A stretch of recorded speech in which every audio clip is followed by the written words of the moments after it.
non so già se più vile.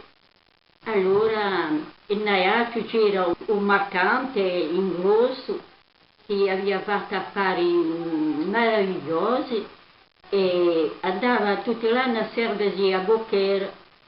Ora, quando lo rivoltava a giocare a sua cagata, in mezzo al mare si leva una grande tempesta. Ha visto un momento che lo ci passava, a vacca è lo stesso. Allora se l'hanno fatto in ginocchio e ha detto, oh Beata Maronna, salvatemi e faccio un votizio di sposare l'amicella più povera di tutto Ajaccio, basta che la sia bella e onesta. E il mare si è calmato e il giovanotto che è stato giunto in Deello, quasi a Gariga, si è prestato per andare ai quartieri più poveri della città d'Ajaccio, verso la Marina, a ricercare una giovanotta che gli piacesse.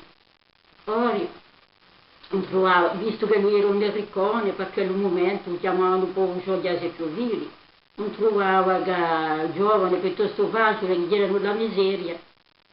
E infine era disperato e rinunciava all'ira e trovava ciò che lo cercava.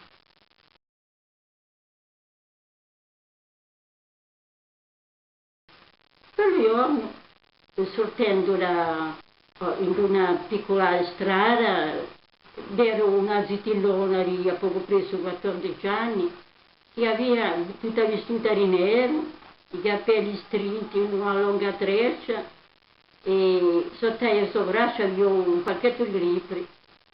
Quando passava vicino, ha visto che la città era bella e aveva l'aria di non guardare nulla attorno a lei, non aveva due pensieri, che era una disgraziata, non gli ha prestato scuola, di lavorare bene e di andare a aiutare la sua povera mamma, che era vero. Ha detto questa qui farò me a fare. Ha cercato di corteggiare Giovanotta, ma Giovanotta se ne veniva manco, tanto che l'aveva pensieri di suoi affari.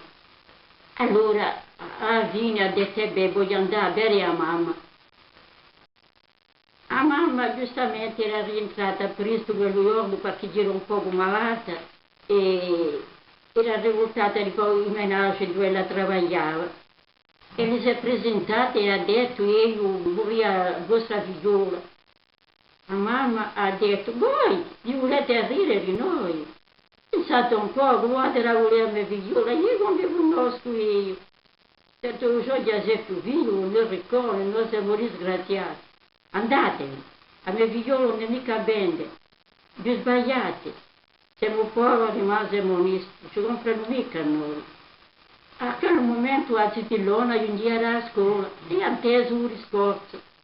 È entrata e ha detto, oh ma, non parla mica così. Se io so già se più figli vuole rireremo. Se lo parla in serio, parleremo ancora in serio. La mamma sentendo queste parole piene di buon senso, si è chitata. So già se più figlio l'ha detto, io come rama, non voglio mica fare matrimonio subito. Vorrei mandare a vostra figliola a scuola durante 3 anni. E quando ella sarà veramente una donna capace di comparire, e beh, tanto faremo il nostro matrimonio. E l'ha messa in un pensionato risore, dove ella aveva da imparare e avere le maniere, istruzione, e non ne aveva di un po' di giacca, perché ella andava a scuola a 14 anni. Fine che quando i 3 anni sono stati passati, non aveva conosciuto Nino, a povera cittella dei quartieri i più poveri ragazzi, tanto che lei era bella e ben vestita e tutto si è passato benissimo. Allora un giorno Goppi era contento e è rivoltato poi a Bocchero a serversi come sempre, come d'abitudine. Il padrone di un magazzino dello si serviva, vedendoli all'Allianza Unita, ha detto, oh ma siete maritato mi pare, ma allora avrete pigliato una bella rotta. Ah no, ha detto io, ho pigliato una poverella, ma una poverella che già una donna. C'era un mercantozzo che era aiuloso sentendo se parola, ha detto, oh, una ronna, oh, sarà una ronna come un'altra, sono tutte le stesse che conosciamo. Allora un Giuseppe ha risposto, no, a me non è mica le stesse, a certe altre. Ebbene, scommettiamo, ha detto un marcantuto, scommettiamo a carica la vostra barca se in lungo a proprietà di vostra moglie. Ebbene, andate, ci metto mica solamente a carica la mia barca, ma anche tutto il mio bagaglio ragazzi. Quell'altro troppo contente di avere un grosso magazzino in mano e partito l'estero non ha trovato che è giunto a casa di Marama Ville e ha detto a sua Maria di vorrei avere e dice che volete. Se vorrei conoscere chi senti che la vostra padrona a un'altra sua persona. Oh, che me lo mandate? Ha detto a Serba che gira presso tutto una messa luna. Dice, non vi inchietate mica, non voglio nulla alla vostra padrona, non manco da sapere nulla, e a voi va giurerà una grossa somma, e a somma che l'ha allentato, l'ha fatta cambiare di ria a povera Serba. Dice, beh, allora io non vi posso dire nulla, ma vi piatterete in grenta a una buona classe, che gliela sua camera, regolare la rete quando la si spoglia e virerete tutte le macchie che l'hanno a sua persona.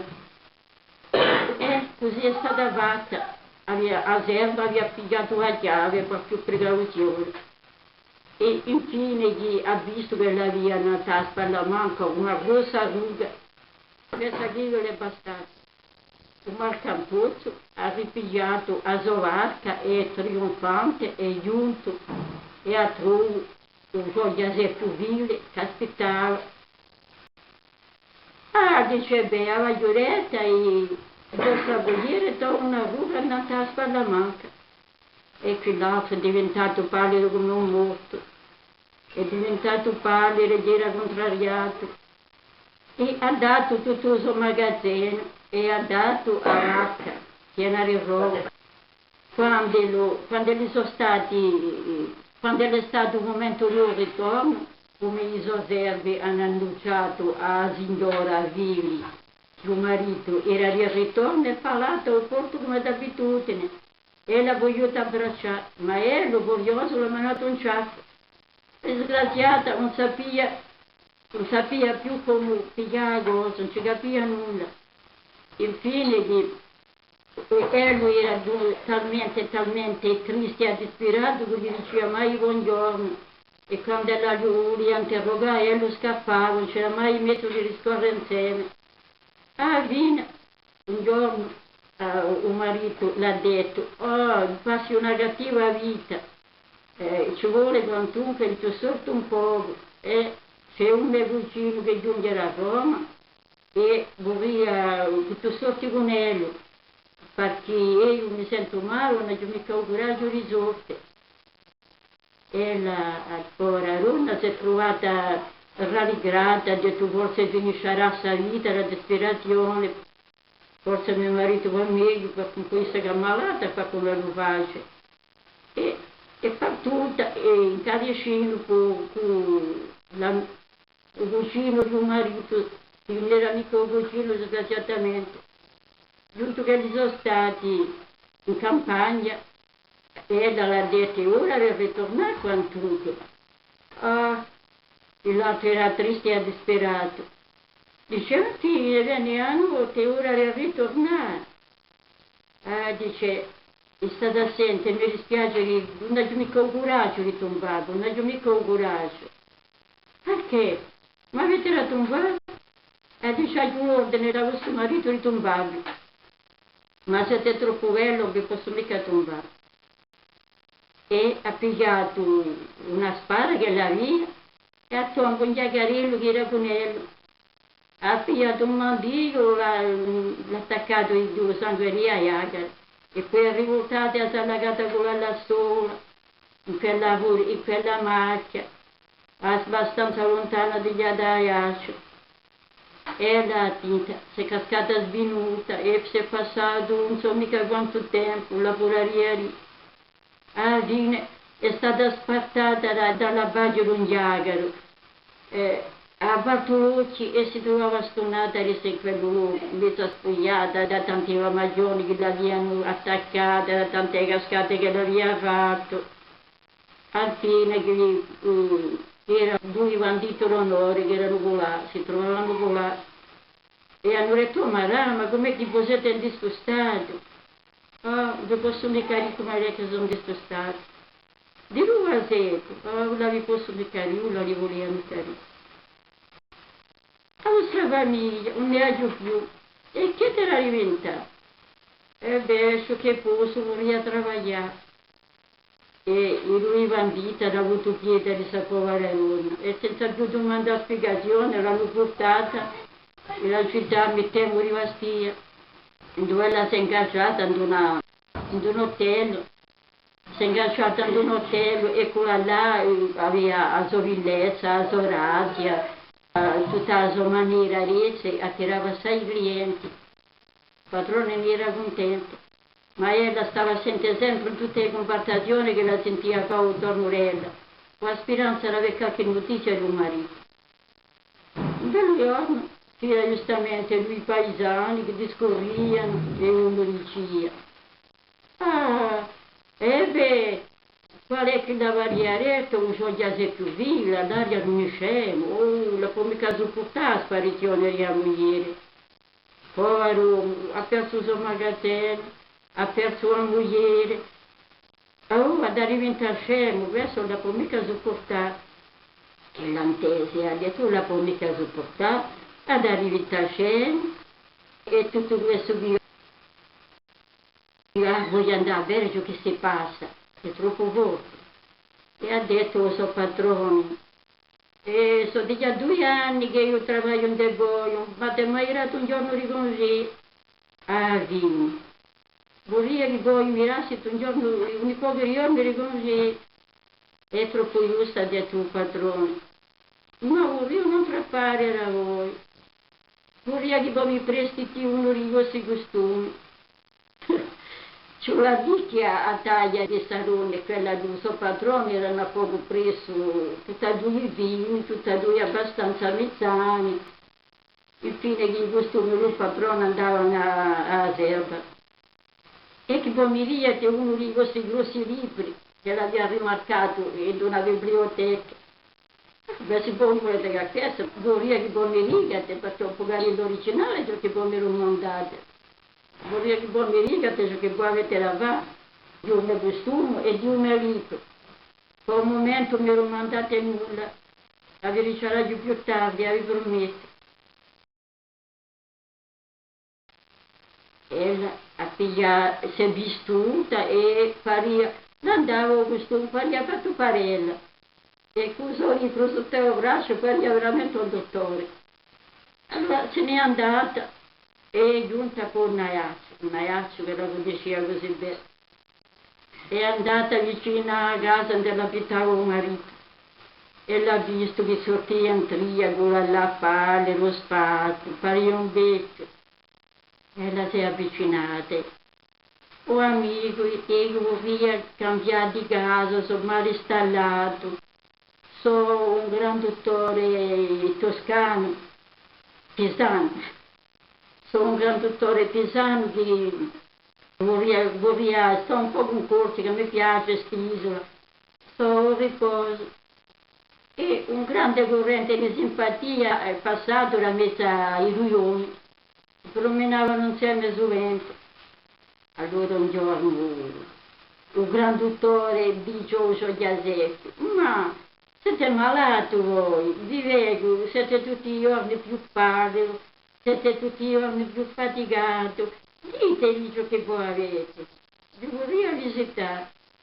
Ah, diceva, che altro, non ci porrete nulla né buone né maritemi ciò che voi avete. Io sono vostro amico, non vi conosco mica, ma ho già stai in simpatia per voi. Ditemi ciò che voi avete. E il pintor si è conferato sul frustiere e l'ha raccontato ciò che si era passato senza piattanello. Ah, ha detto festa, poi allora io avevo molto il lavoro. E vorrei una cosa, vorrei tipo chiamati a vostra donna, a vostra femme de chambre, vorrei avere anche, vorrei conoscere questa donna. Poi se non volete che questa, la femme de chambre di quantunque era stata disperata perché era arrivato il suo patrone e la sua patrona e che aveva paura di mettersi a fare qualcosa. Veniva qualche volta vero, ben che la si fosse maritata con l'anziano Marcantozzo. E dice vorrei che buon vita di 4 giorni e è venuta. Allora il gran dottore ha detto, io vorrei sapere qualcosa a sta donna lì. Io vorrei sapere qualcosa a questa anziana serva quantunque. E allora sapete qualcosa e il grande stonamento di Gioia dei più vivi. È andata, il buffet ha cominciato a aprire, ha pigliato ciò che ci voleva e ha messo tutta un tavolino perché la fosse in casa sua. E poi dice, guardiamo là, la stanza della vostra moglie se può permettete. Quello si trovava stonato in una romanza così originale. Diceva, era da fare la stanza di mia moglie. E quella dalla stanza di mia moglie, qua, si è cavato a falsa barba che la via, si è cavato questo d'uomo, si è vestito quei panni, i più belli panni che la via prima, maravigli, e parlata con i suoi giù addosso, talmente che quando il marito l'ha vista là, ha passato un grillo e la femme de chambre si è messa a tremare e ha detto, oh, a me patrona, è morta questa figlia, so, Vinzione, a me patrona, vi mando perdono. Non sapeva mica ciò che era arrivato, sono stata brullata. Allora già se più viva ha capito e si sono perdonati l'una all'altra, c'era righe.